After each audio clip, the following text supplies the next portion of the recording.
नमस्कार मित्रांनो, बघा संजय गांधी निराधार योजना असो किंवा श्रावणबाळ योजना असो, त्याच्यानंतर इंदिरा गांधी वृद्ध कपाळ योजना असो, ज्या इतर पगारधारकाची योजना असते मित्रांनो, सगळ्याला काय करायचं आहे, हयातीचा दाखला सादर करायचा आहे.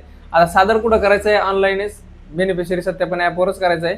आणि डिजिटलरित्या हा केल्यामुळं काय होतं माहिती आहे का, तुम्हाला तहसीलमध्ये जायची गरज पडत नाही. जे तुम्हाला ऑनलाईन CC सेंटरवाले असो किंवा एखादं तुम्ही तुमच्या मोबाईलवर केलं, एक त्याच्यावर एक काय सर्टिफिकेट येत असतं मित्रांनो, ते जपून ठेवा. अगर नाही जरी जपून ठेवलं तर तुम्ही नंतरही काढू शकता मित्रांनो.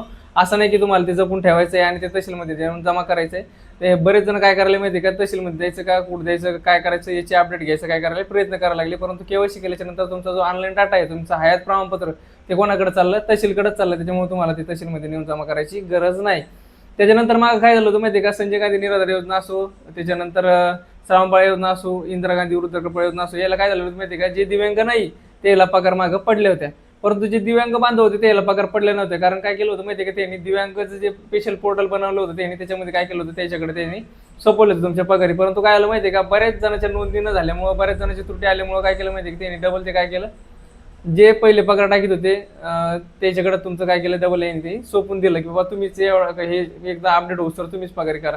आता मग त्यांनी काय केलेलं आहे माहिती आहे का, काल किती तारीख होती की 12 मे 2026 पासून काय केलं माहिती आहे का, सामाजिक विभाग जो आहे मित्रांनो, त्याने काय केलेलं माहिती आहे का, परत एकदा तुमच्या पगारी टाकायला सुरुवात केलेली आहे त्याच्या थ्रू. ज्यावेळेस ते पोर्टल व्यवस्थित होईल किंवा ते जे पोर्टलवाले जे सगळं डाटा तुमचा घेत नाही, जोपर्यंत त्याच्याकडे सगळं व्यवस्थित सुरळीत येत नाही, तोपर्यंत ते काय करणार आहे, तुमचं जे पेमेंट आहे ते त्याच्या थ्रू टाकणार नाही. तोपर्यंत काय करणार आहे, जे पहिले जे तेच तुम्हाला काय करणार आहे, पेमेंट टाकणार आहे. त्यामुळे कालच्यापासून काय झालं, तुमचं पेमेंट पडायला सुरुवात झालेली आहे. आता तुम्ही बरेच जण म्हणसाल की सर आमचं पेमेंट पडलं, काही माणसानं आमचं पडलं नाही, 2-3 दिवस थांबा, सगळ्या जणांचं पेमेंट काय करणार आहे, दिव्यांग बांधवाचं तुम्हाला पडून जाणार आहे.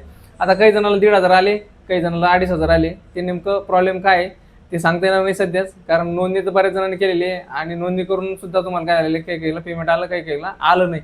नेमकं प्रॉब्लेम काय आहे त्याचं इश्यू सॉल्व्ह झालेलं नाही की, त्याचा जो इश्यू आहे मित्रांनो ते तुम्हाला कुठं कळणार, तहसीलमध्येच कळणार. नेमकं तुम्हाला 1,500 काऊन आले आणि कोणाला 2,500 काऊन आले. बरेच जण असे म्हणतील की सर मग आम्हाला मागच्या महिन्यात पण आले नाही, मग त्याचं काय.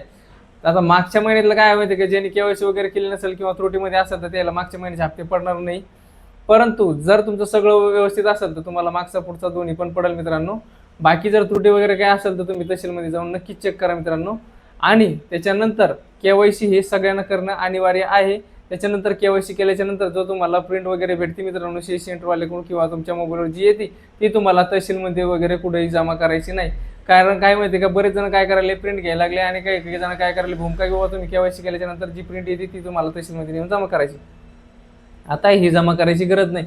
कारण काय होतं माहिती आहे की, जे दिव्यांग बांधव होते, अपंग वगैरे जे होते, त्याला काय होतं माहिती आहे का, KYC करायचा जे होतं अगोदर काय होतं माहिती आहे का, तुमचे आधार कार्ड असं तुमची प्रिंट वगैरे जे बँक पासबुक तुम्हाला तहसीलमध्ये जमा करता येत नव्हतं. बरेच दिव्यांग बांधवाला प्रॉब्लेम येत होता, त्याच्यामुळे ते पगारीपासून वंचित राहत होते.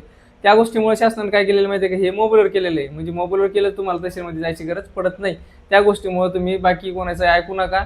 KYC केली, समजा तुमचा हयात दाखला त्याच्यापर्यंत पोहोचला, त्याच्यानंतर तुम्हाला पगार येणार. आता याच्यामध्ये बरेच जण असे म्हणतील की बाबा जर समजा आम्ही KYC केली नाही तर मग आम्हाला पगार पडेल का. तर जर तुम्ही KYC केली नाही तर तुम्हाला त्या महिन्याचा हप्ता पडणार नाही. जर समजा दुसऱ्या महिन्यात तुम्ही KYC केली तर तुम्हाला तिथून पुढची जी पगार आहे ती चालू राहील. म्हणजे त्याला कळेल की बाबा ही व्यक्ती हयात आहे. पण मागचा हप्त्याचं काय, मग तुमचा मागचा हप्ता कारण तुमच्या चुकीमुळे पडलेला नाही तुम्हाला. तुम्ही म्हणता की बाबा आम्ही हयात आहे सगळे, मग आम्हाला कसं काय नाही पडला, पहिलेच पडत होते. पण त्याने काय सांगितलं तुम्हाला, KYC करून घ्या.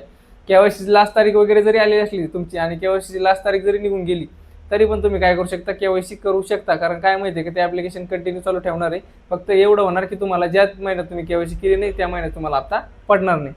माहिती आवडली असेल, व्हिडिओ आवडला असल्यास मित्रांनो लाईक, शेअर आणि सबस्क्राईब करायला विसरू नका. धन्यवाद.